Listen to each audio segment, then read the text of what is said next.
Les Galacticos, ou les vrais Galacticos. Ça vous fait mal d'entendre ça, madrilène, hein. Mais le temps leur a donné raison. Ce petit qui n'a même pas 18 ans sortant du centre de formation, ainsi que tous les autres derrière, je vais pas citer tous leurs noms. Ce mec de 40 piges, ce Brésilien qui n'était même pas brésilien, à part les Barcelonais, personne ne les voyait faire quelque chose. Face à cette équipe, face à ce trio Galacticos. En comptant Rodrigo également. Mais sur cette saison, ils ont montré à tout le monde qu'on peut aligner tous les noms du monde, touchant même le prix d'une équipe à 1 milliard, que le football est des fois ailleurs. Qu'aujourd'hui ça a marqué 82 buts, et ça 63. Et même si nous on s'est fait prendre, je vais même pas parler du nombre de fois où pourtant l'arbitrage les a saccagés. Je peux vous le dire en tant que madrilène que bien plus que nous. Que ça, c'est en train de dépasser les statistiques de Messi, Suarez, Neymar sur une saison en termes de buts. Vous nous avez déçus, vous nous avez bousillés. Alors oui, on peut encore gagner la Ligue des Champions, on peut encore gagner la Coupe du Monde. Mais ceux qui connaissent savent, le championnat en Espagne, la Liga, là, sur une saison entière, notre fierté s'est fait bousiller. L'importance que ce championnat avait, je sais pas comment vous allez y remédier.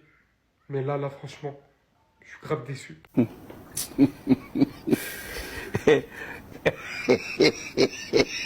Genre là, ça y est, la Liga c'est terminé pour nous. Et puis qui vient nous dire stop? Valence. Ils étaient 16e avant ce match face au Real Madrid. Face au Barça, ils sont pris des paniers de buts. Là, c'est même plus panier, 7 buts à 1. Comme par hasard, quand c'est face au Real Madrid, tout le monde redevient fort. Vraiment, le Real Madrid, honte à nous. En même temps, c'est mérité, j'ai envie de dire. Comment tu veux gagner une Liga avec ce football-là? Un football vraiment merdique, qui a aucun goût. Et là, tu regardes les matchs d'or. Le Barça va jouer dans quelques heures là. Et j'espère qu'il gagne parce que là, on mérite même pas d'aller, de terminer premier. Au moins, le point positif, c'est que là, on va pouvoir se concentrer sur la Ligue des Champions. Parce que là, ça se voyait que nos joueurs étaient KO. Vers les temps additionnels, là. Regardez comment Valverde il courait. Le gars, il n'arrivait plus. Alors, Ancelotti qui te fait des changements sur des coups de tête. Il te fait rentrer Alaba à un moment où on est à 1-1. Alaba qui nous a marqué 3 buts la dernière fois. À lui tout seul, il a marqué 3 buts contre son propre camp. Tu lui fais rentrer. C'est normal qu'on se fasse envoyer à la fin. Défensivement, c'était 0. On était à la ramasse. Sur coup de pied arrêté, c'est encore pire. Comment vous m'expliquez ça, hein? Lucas Vasquez qui prend cet homme-là. Quand moi, j'ai même l'impression que c'est son bitmoji. Voilà. Regardez, et puis il se ressemble. Regardez-moi la différence de gabarit, la différence de taille. Et puis c'est lui là qui va venir prendre ce gars-là sur des coups de pied arrêtés. Comment vous voulez qu'on se prenne pas de but? André qui rentre en jeu, je m'attendais à ce que Carlo Ancelotti donne des conseils pour que le gars ait beaucoup plus de ballons. Eh non, il a juste fait rentrer comme ça, débrouille-toi. Le gars il est rentré tout frais, il a provoqué certaines occasions. Et vu qu'il touchait pas beaucoup de ballons, eh ben il n'a pas pu faire grand-chose. Ah, Kylian Mbappé, c'est vraiment le sorcier qui pensait. Vous allez comprendre pourquoi je dis ça. Ouvrons déjà le dossier de Vinicius qui vient encore une fois de rater un penalty. Ça fait désormais presque 3 pénaltys d'affilée qu'il rate. Avec le Brésil, il a raté. Face à l'Atlético de Madrid, il a raté. C'était le 12 mars à l'Atlético de Madrid. Et là, aujourd'hui, encore une fois, il rate. Moi, mon problème avec Vinicius, les amis, c'est même pas le fait qu'il rate les pénaltys. Ça peut arriver. C'est sa manière de tirer, moi, qui m'énerve, les amis. Il faut se dire la vérité, je l'aime bien. J'ai toujours milité pour qu'il soit le leader du Real Madrid. Mais là, il nous aide pas. C'est très bien que t'es en concurrence avec Kylian Mbappé au Real Madrid. Pourquoi tu t'appliques pas? En plus de ça, c'est Kylian Mbappé qui te crée le penalty. Le penalty a même été donné au Real Madrid parce que là, pour moi, c'est Kylian Mbappé qui fait faute. Déjà que le penalty nous est donné gratuit. Toi, tu prends ça pour aller encore une fois donner au gardien. Même Carlo Ancelotti et son fils n'en revenaient pas. Là, je pense que c'est terminé. Les penaltys vont revenir à Kylian Mbappé. On veut bien que Vinicius soit leader, mais si lui-même il s'aide pas pour être leader, c'est mort. Après, quand t'es volé ton ballon d'or, tu nous as dit que t'allais faire 10 fois plus. Mais là, la saison, là, je pense que tu parlais de la saison prochaine, hein. Parce que là, ce que je vois là, c'est 10 fois moins. Malheureusement pour Vinicius au Brésil, Rafinha va lui passer devant. Et au Real Madrid, Kylian Mbappé va lui passer devant. Même si ça fait mal de l'admettre, les amis, il faut quand même reconnaître que Vinicius, en termes de penalty, c'est léger. Il tire très mal. Si c'est pas pour donner à Pesquet, c'est pour donner au gardien. Après le départ de Karim Benzema, il est devenu le tireur par défaut du Real Madrid. C'est juste parce que voilà, il n'y avait pas un grand leader devant pour prendre ces penalties là. Là où on voit que ce gars-là, c'est vraiment un sorcier. Dites-vous que depuis son arrivée au Real Madrid, les 3 penalties qu'il a créés lui-même et que quelqu'un d'autre a tiré à sa place, ils ont raté. En gros, s'il crée un penalty, donnez pas à quelqu'un d'autre. C'est soit il tire, il marque, ou si quelqu'un d'autre tire, il rate. Vous êtes tous des merdes. C'est ça les Galacticos. Tout ça pour même pas laisser le bénéfice du doute. Pour même pas savoir si on pouvait éventuellement avoir une chance lors du Classico. C'est fini. Le Barça ne perdra pas ce soir. Aujourd'hui, Madrid dit au revoir au championnat. La déception est énorme ce soir. Et se fera ressentir longtemps. Malgré un but de Vinicius très tôt après la seconde période. Et on réagit direct après. Avoir raté son penalty. En suivra une domination folle du Real Madrid. Avec un Kylian Mbappé mais stratosphérique. De très loin le meilleur joueur du Real Madrid depuis qu'il a retrouvé son niveau. Présent sur tous les bons coups offensifs. Une facilité incroyable à éliminer. Il s'est senti par moments très seul durant ce match. Surtout face à ce gardien aujourd'hui qui a sorti l'une des meilleures performances de cette saison. Il fallait espérer une défaite et un match nul du FC Barcelone. Rien que pour espérer, on aurait pensé qu'on pourrait gagner durant le Classico et qu'il fasse match nul ailleurs. Désormais c'est impensable, impossible. 63 buts cette saison. Et en comptant Rodrigo également, qui n'apparaît pas sur cette photo. Voici ce que nos Galacticos, notre fameuse équipe à 1 milliard, a réalisé cette saison. Il est dur de le dire, mais les jeunes du Barça, qui sortent de la Masia, réalisent leur première carrière professionnelle. Malgré que ça aurait été inimaginable, en sachant que par moment ils avaient au moins 10 points d'écart, de retard plutôt, ont su faire face à cette équipe de Galacticos. Est-ce que je reste persuadé que cette équipe marchera un jour? Oui. Pour moi, il faudra du temps. Peut-être que ça arrivera pour la suite. Mais une chose est sûre pour l'instant, on est énormément déçus. Je ne vais pas trouver des fautifs particuliers. Là, je parle d'un collectif, une équipe entière qui n'a pas su être à la hauteur. Aujourd'hui, avec cette défaite, vous vous en doutez bien, c'est plus que terminé.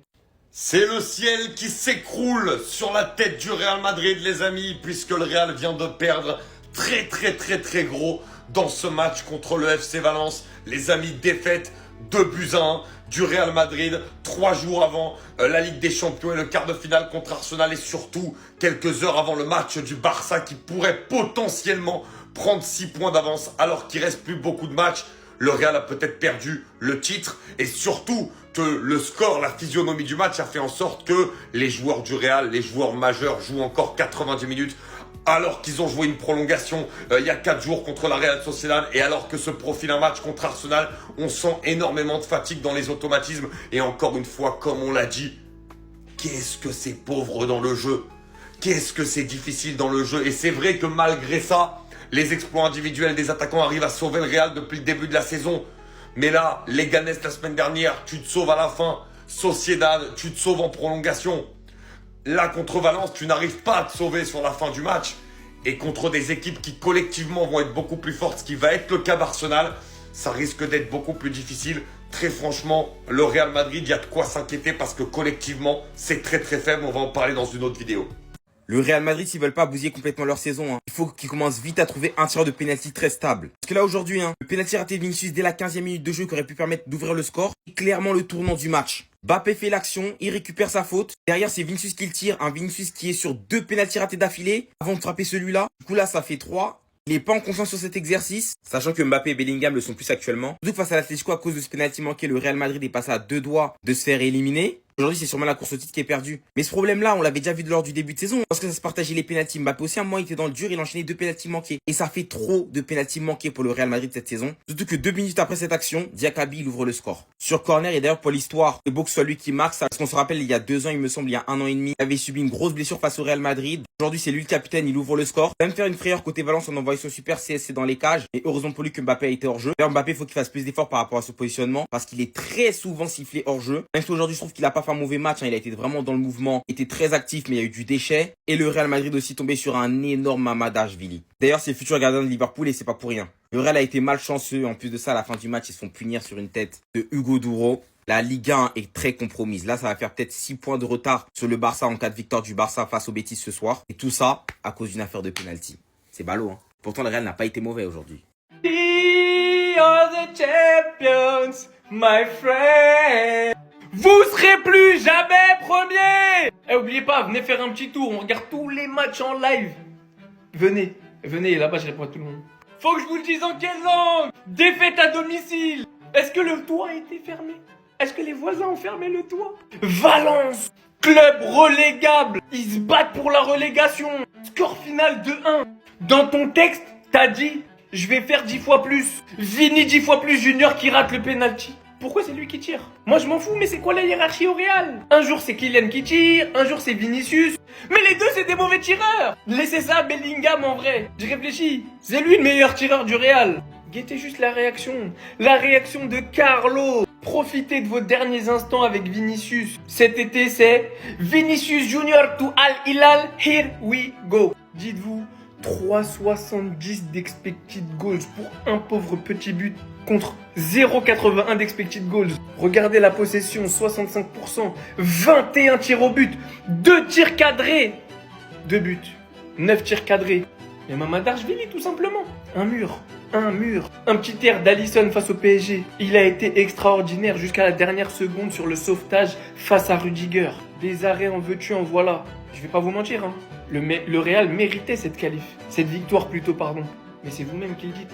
À la fin, c'est le résultat qui compte. Le Barça est donc premier avec 3 points d'avance, un match en retard. Un match en retard sur le Real. Et si ce soir le Barça gagne face au Betis, le Barça aura désormais 6 points d'avance à la 30e journée. Je vous avais prévenu, hein.